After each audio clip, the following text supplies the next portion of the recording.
Part 1. 1. You are going to hear a conversation between an agent and a client. First, you have some time to look at questions 1 to 6.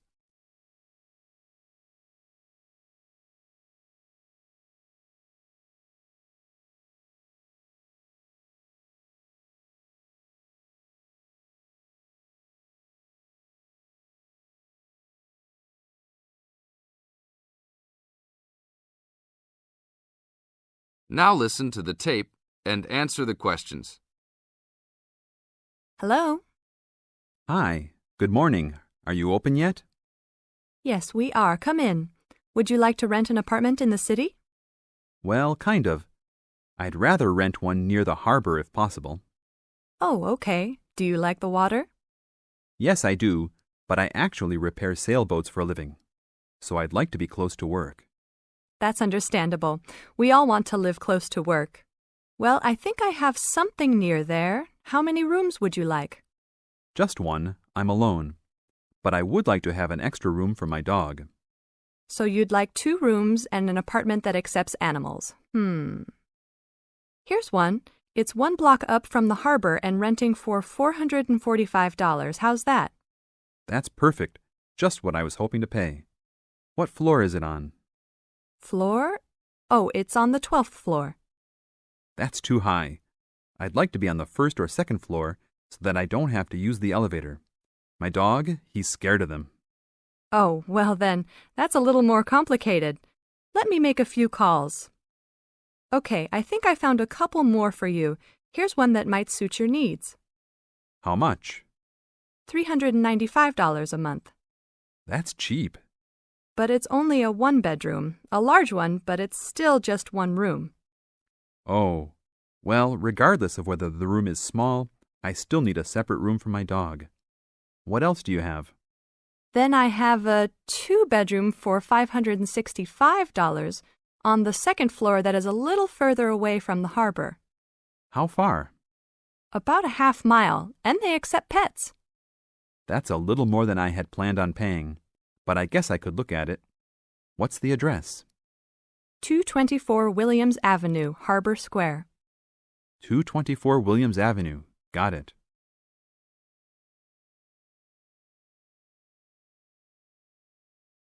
Now look at questions 7 to 10.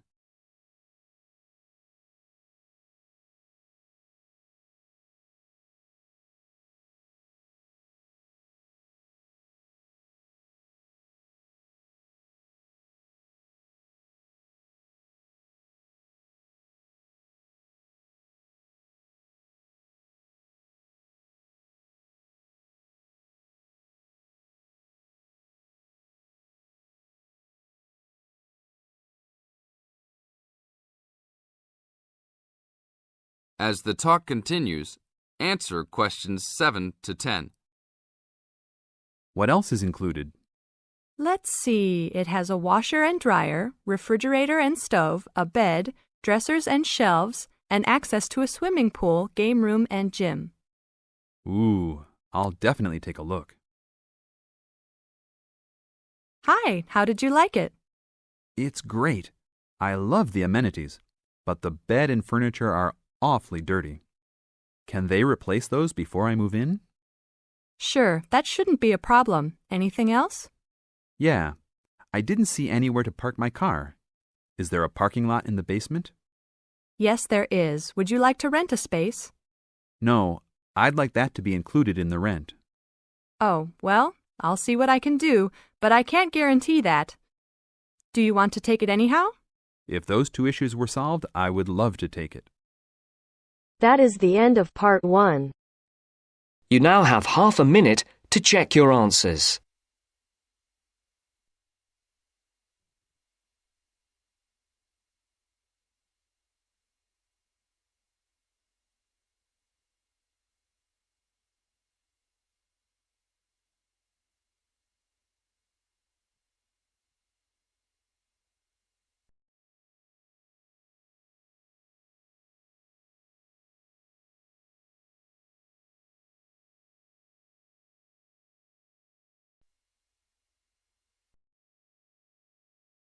Now turns to Part 2. Part 2. You have just arrived at the student hostel where you will live during the term. The manager is explaining the rules and another student is asking questions. Listen to the conversation and complete the form. First, you have some time to look at questions 11 to 16.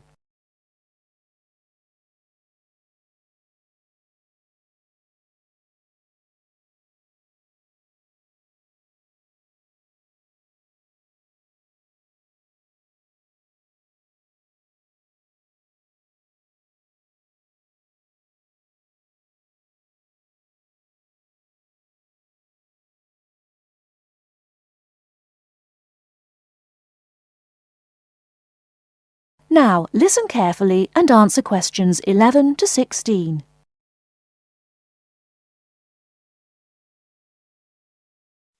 Excuse me, I want to ask you about the charges for meals. Are they the same as they were last year?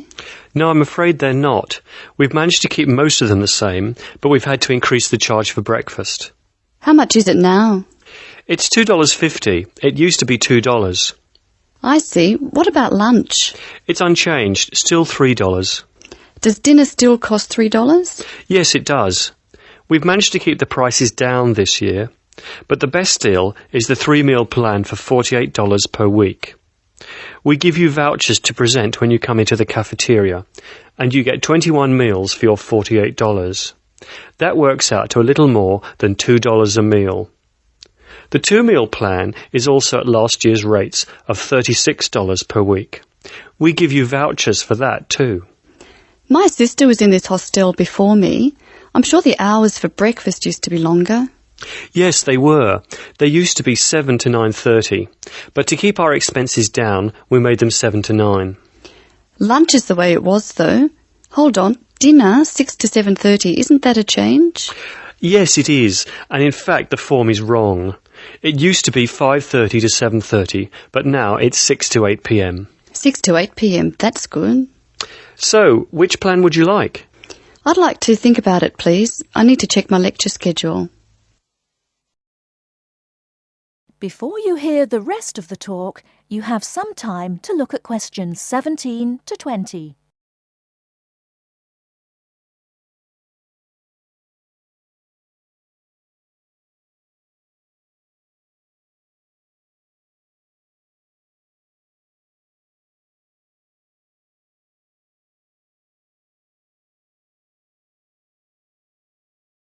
Now listen and answer questions 17 to 20. Can you tell me how to get to my room, please? Of course. You're in the new wing, which is very freshly painted and pleasant. But I'm afraid you're going to have to go to a couple of other offices before you can have the key. You're in the admissions office now. Leave this office and turn right and go to the end of the hall. The last office is the fees office, where you can pay the balance of your room deposit. They'll give you a receipt. Okay. After you've been to the fees office, come back past admissions. You'll see a very large room at the northwestern corner of the building.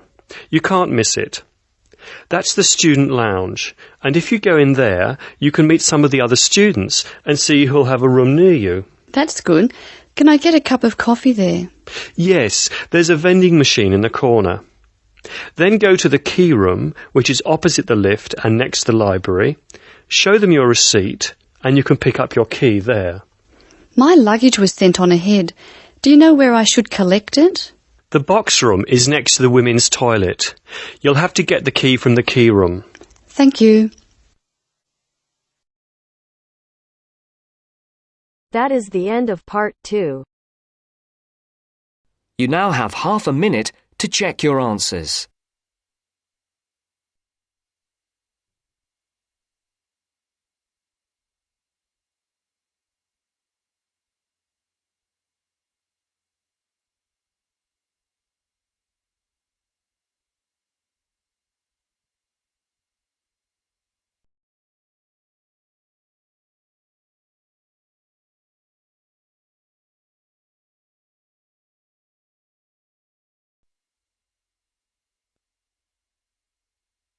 Now turns to part 3.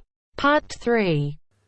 Listen to somebody giving a talk about how setting goals can help you achieve more. First, you have some time to look at questions 21 to 24.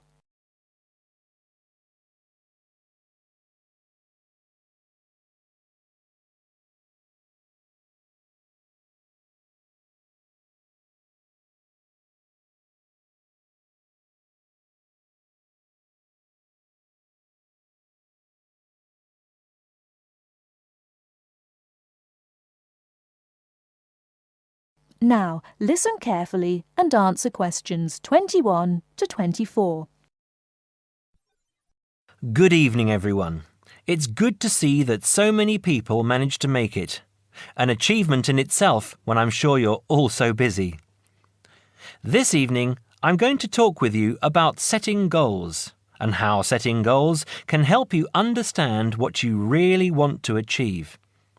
First, though, I'd like to start by saying what I think achievement actually means. I think some people think it's simply about being successful in a job or making money, but it certainly doesn't have to mean that. Achievement is simply accomplishing goals that you set for yourself, doing what you plan to do, and people might plan to do all sorts of different things. Achievement is about realizing your dreams. I would also like to say that to achieve, you must have belief. Belief that you can do whatever it is you want to do. There is more to achievement than simply wanting to do something. Anyone can say that they want something, but actually getting it is not so easy. To get it, you must believe that it is yours. Not having belief is the main reason that so many people do not achieve. If you really want something, you must talk and act like you already have it. Then you have belief, and then you will achieve. So, goal setting. Goal setting is about imagining the future and then turning the dream into a reality. Setting goals helps you to be clear about what you really want and helps you concentrate on getting what you want. Setting goals will help you see what is stopping you from knowing what's important. And because achieving goals makes you feel good, you will be more confident and succeed more easily. Goal setting is something that all achievers do, whether they are high flyers in business or successful athletes. It is important that you set both long-term and short-term goals.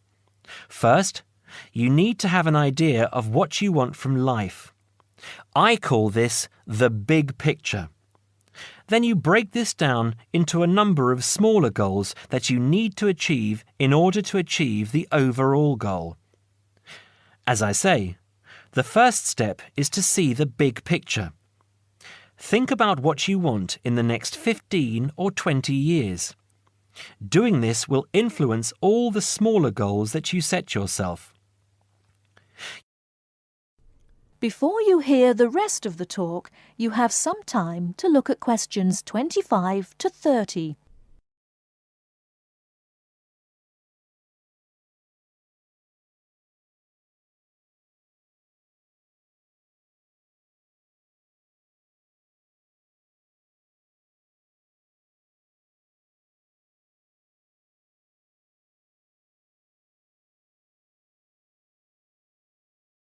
Now listen and answer questions 25 to 30.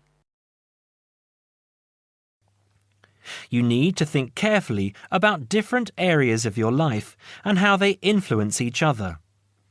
You should identify the important areas of your life and try to set goals in each of those areas. Here are the areas that most people want to focus on, but remember that everyone is different. First, think about your career. How important is your career to you? Do you want to be a manager or run your own business? Or are you happy working for other people? Connected to this is the financial side of your life. What sort of income do you want to have? Is wealth important to you? You need to think about long-term relationships. At what age do you hope to be married? Do you want to have children? How much time do you want to spend with the people you love? You need to think about your health and how that could change what you can achieve. How will you stay healthy as you get older? Do you do anything that is not good for your health?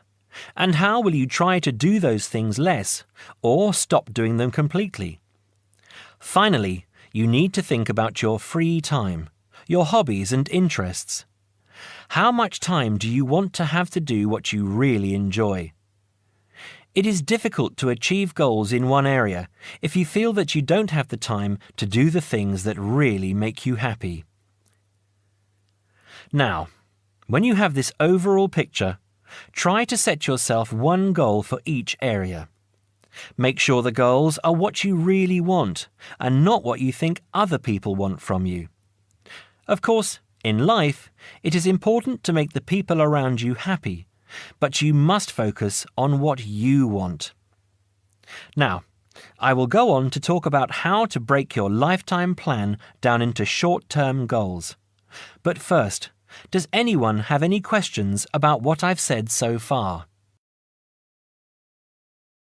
That is the end of part 3.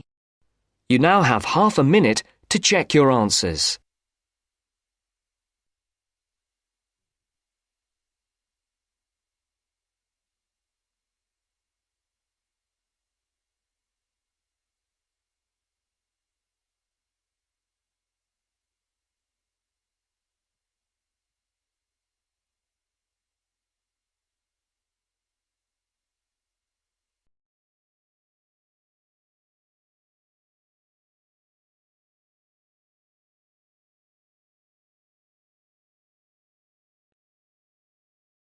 Now turns to part 4. Part 4. You will hear the speech made by Mr. Samaranch on the opening ceremony of the Olympic Games. Listen and complete questions 31 to 40.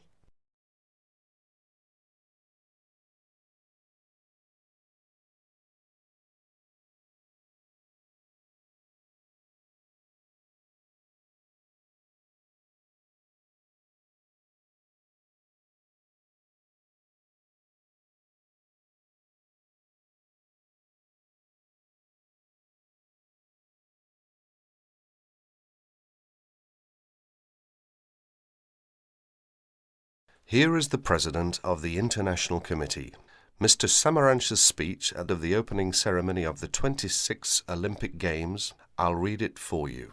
On behalf of the International Olympic Committee, it gives me great pleasure to welcome you to the Games of the 26th Olympiad, Sydney 2000. The goal of the Olympic movement is to contribute to building a peaceful and better world by educating youth through sport practice, without discrimination of any kind, and in the Olympic spirit. In the spirit, nations and youth of the world come together every 4 years to celebrate the world's largest sporting festival.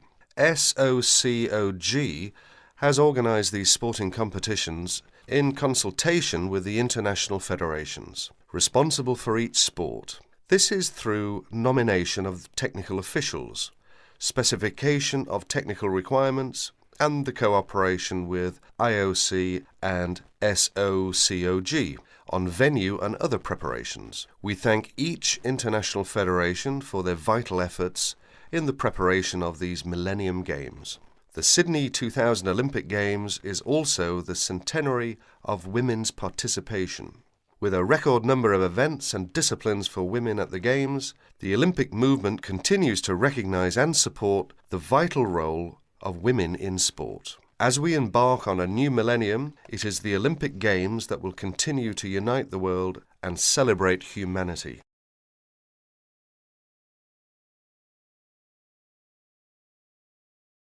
That is the end of part 4.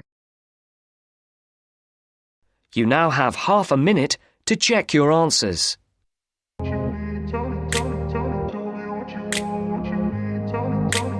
grew up in a place where they told you what to chase, told you how to run the race. Every move was on the page, but I didn't like their way. Had to fight and misbehave, had to find a way to change. had to leave to find my way. Caught up in a daydream, I beat my mind up there almost daily. It's how I pass time, no opinions safely. It's how I understand what I want in this place, see, cause everybody wanna tell you bad things.